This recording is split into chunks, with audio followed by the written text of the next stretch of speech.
Bueno, esta problemática que planteo para compartir con ustedes ha empezado a resonar en mi mente desde marzo de este año, ¿no? Nosotros iniciamos las clases del ciclo lectivo 2020 el 1 de marzo o a principios de marzo.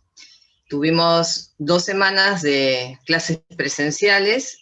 Un viernes dijimos nos vemos el lunes y todavía no nos hemos vuelto a encontrar. O sea, llevamos 7 meses de educación a distancia. Bueno, esto no solo nos ocurrió a nosotros, sino que a todo el país, en todas las provincias. Argentina es un país muy grande, muy diverso y muy desigual. Y entonces, en este momento que algunos lugares quieren retornar a la presencialidad, hay muchos conflictos porque las zonas no son iguales en cuanto a la vivencia de la pandemia. Nosotros aquí en Rosario, por ejemplo, estuvimos 2 meses sin ningún contagio, mayo y junio.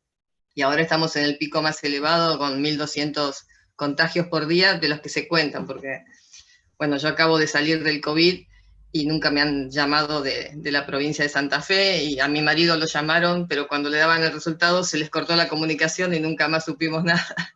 Así que es un poco, como decía, comentaba Pablo, es un poco buscar la asistencia casi como por favor, ¿no?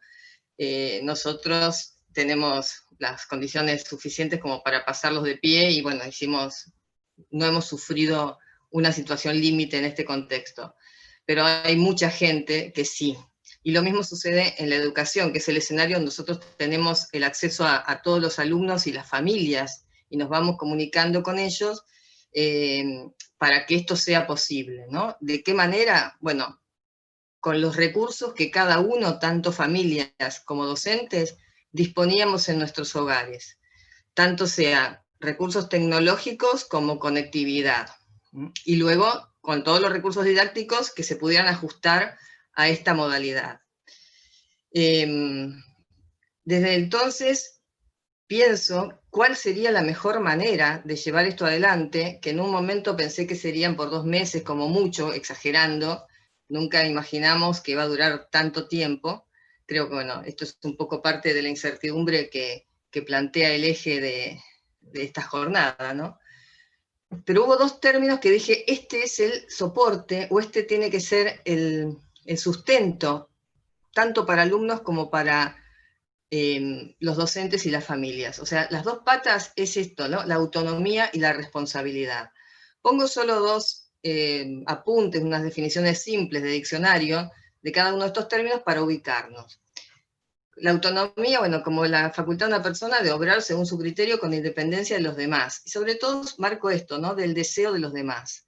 En un momento donde la mirada de los otros es casi definitoria, casi habilitante o descalificante para lo que uno hace, ¿no? Piensen en los niños y las redes sociales. Los niños digo a los adolescentes y también digo a los adultos. El que está en la foto es mi hijo. He puesto fotos de menores con autorización, por eso, bueno, yo me autorizo a poner su foto, no sé qué dirá él después.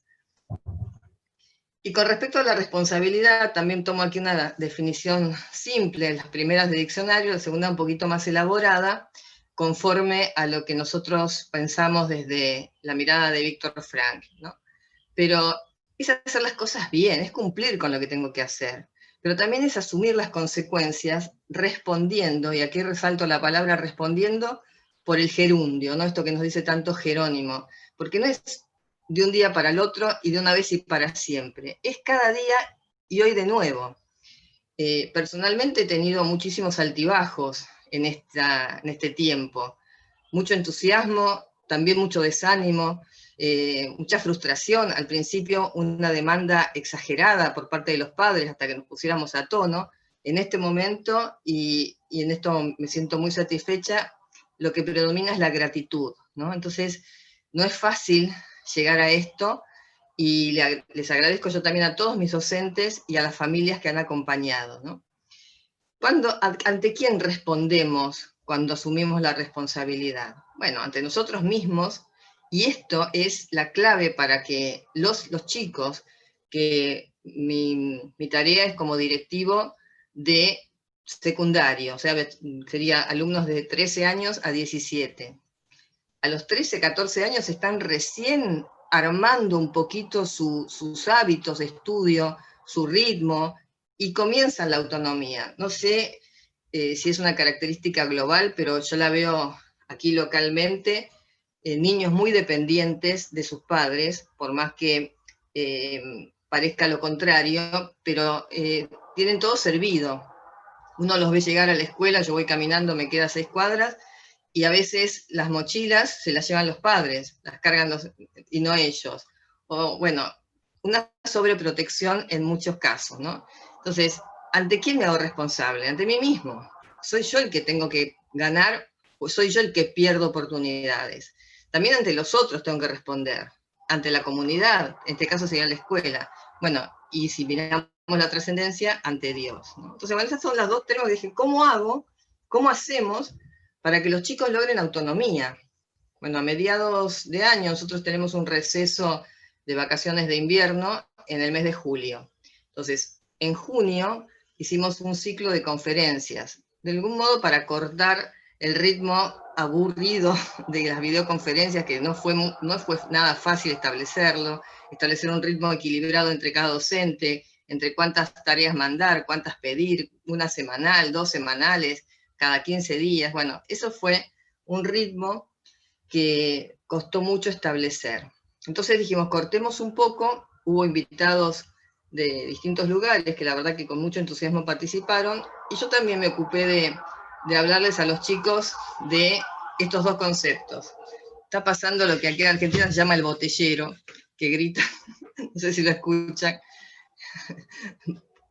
Bueno, justo tiene que pasar ahora el botellero y uno sale y le vende lo que quiere.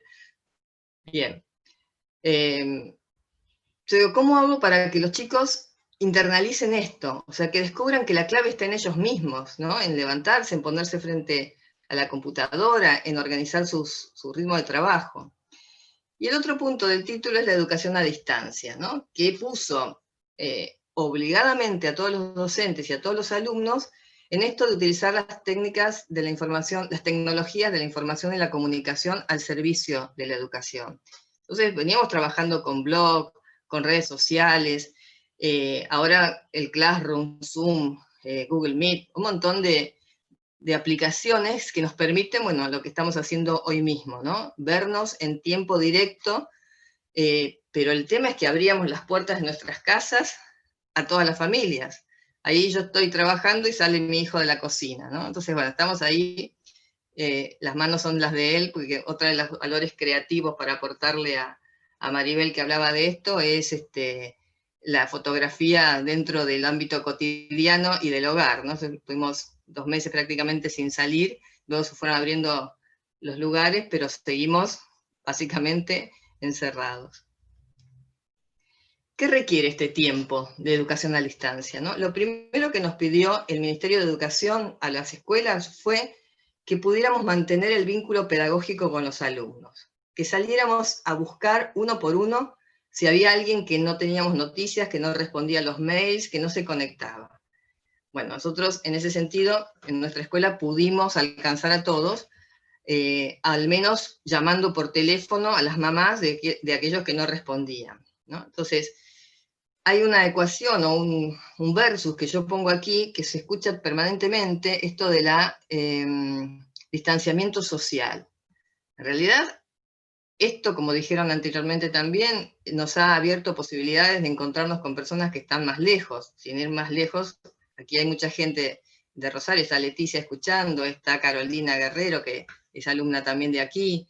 Hay mucha gente que no podría haber ido a las jornadas a España. Bueno, hoy estamos. Entonces, el distanciamiento no es social, es solo físico. Pero tenemos que anteponer a ese distanciamiento la cercanía emocional. ¿Cómo la logramos? Comunicándonos. O sea, creo que la clave para el éxito o digamos, la marcha de la educación a distancia es la comunicación. Si yo no aparezco, si yo no hablo, si yo no sé escribir, una competencia básica, pero que están los chicos de primer año desarrollando, y también he visto que los docentes tienen que desarrollar esa competencia, no está dada como algo obvio. Entonces, yo les transmitía que una buena comunicación tiene que tener 3 C. Tiene que ser clara, no tengo que decir tantas cosas. tiene que ser corta en lo posible, breve, concisa, y si es muy largo, más vale mandar 3 mails, por ejemplo, en lugar de uno solo con todo mezclado.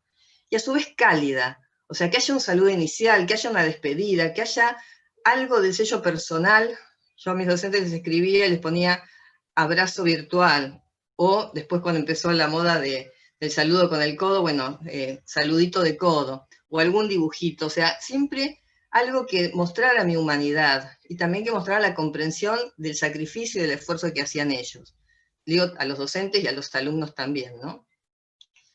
Y esto del aprendizaje, ¿qué implica aprender en este contexto? Bueno, el aprendizaje se multiplica, ¿no? O sea, porque desaprendemos un montón de cosas, pero aprendemos otras, ¿no? Reaprendemos y descubrimos muchas cosas.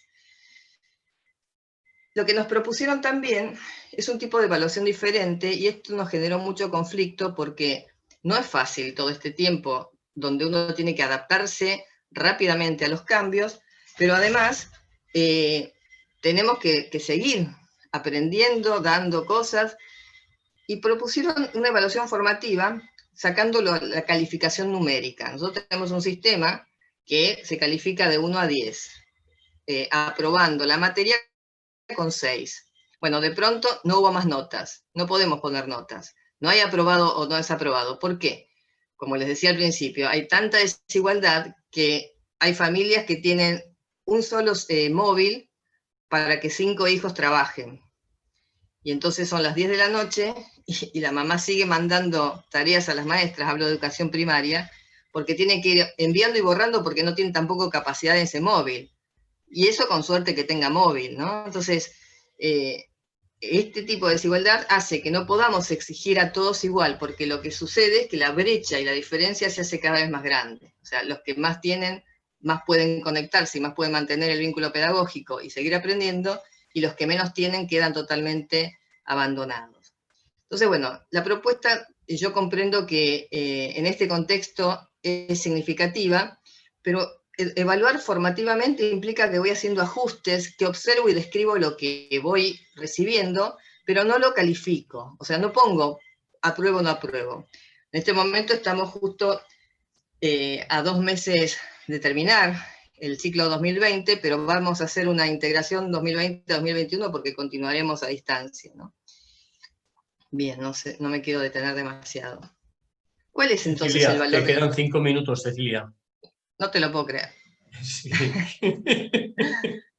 Bueno, eso que ven allí es una clase, ¿no? Entonces, ¿qué pueden aprender los chicos, no? Manolito, una duda de marzo aquí es todo, ¿no? No entendió nada.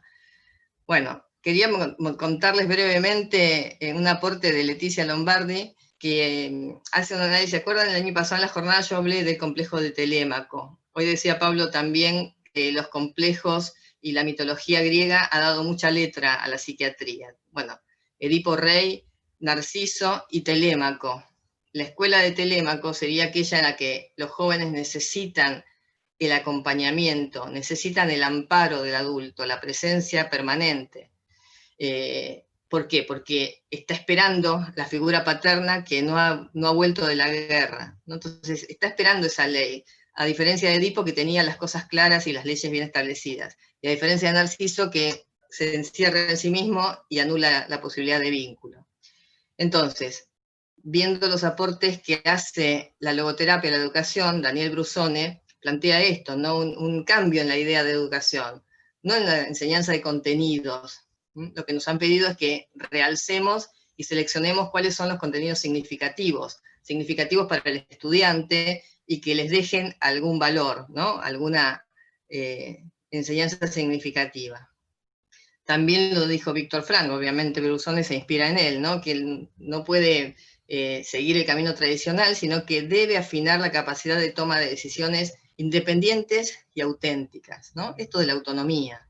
Creo que la logoterapia en este momento en educación es lo que más nos ha iluminado y hemos podido pensarla desde aquí, ¿no? Y lo mismo con el rol del educador, ¿no? Que a él le corresponde indicar e iluminar las dimensiones del sentido de la existencia, de manera que el joven pueda asumir autónomamente su propia orientación. Bueno, allí fue una experiencia que he contado en otras oportunidades para el Día del Estudiante, los docentes nos acercamos a las casas de los alumnos y les llevamos un alfajor, que es una tradición que tenemos en el colegio. Para el Día del Estudiante nos reunimos en el campo de deportes y bueno, les obsequiamos el alfajor. No pudimos reunirnos, pero les llevamos el alfajor. Y ese gesto multiplicó e intensificó esa mirada de que lo que vale es, como dijeron tanto Rocamora como Pablo, la pasión, ¿no? O sea, la pasión con la que uno se para ahí, busca el contacto, busca que el chico entienda, que aprenda algo, que pueda responder. Entonces, creo que ese no es el ejemplo de cómo vivo, sino de cómo me dedico a la tarea, a la búsqueda de la verdad y de la ciencia, dice Víctor Frankl. Entonces, les dejo estas preguntas para terminar. ¿Qué queremos conservar de este año tan extraño, ¿no? Que nos ha separado, que nos ha distanciado, que nos ha interrumpido, que no pude ir a Madrid, que nos ha frustrado, ¿no? Si tengo las condiciones básicas para seguir en pie, y hago esta aclaración porque puedo hablar así, porque tengo esas condiciones básicas para seguir adelante con mi tarea, ¿no? ¿Qué puedo rescatar para eternizar de esta situación límite? ¿Qué actitud asumo, ¿no? Porque, como dice la frase que repetía Frank, a pesar de todo sí a la vida, ¿qué es lo que nos queda, ¿no? La hora pasa, la pena se olvida, la obra queda, ¿no? A nosotros nos queda la obra de Frank, nos queda la obra de Jerónimo, que ahí lo vemos al lado de Eli, pero también nos va a quedar, o vamos a dejar nuestra propia obra. Bueno, ¿qué queremos dejar? ¿Qué queremos rescatar? ¿Qué vamos a seguir haciendo a pesar de que en algún momento, y esperemos que sea pronto, el COVID se va a ir?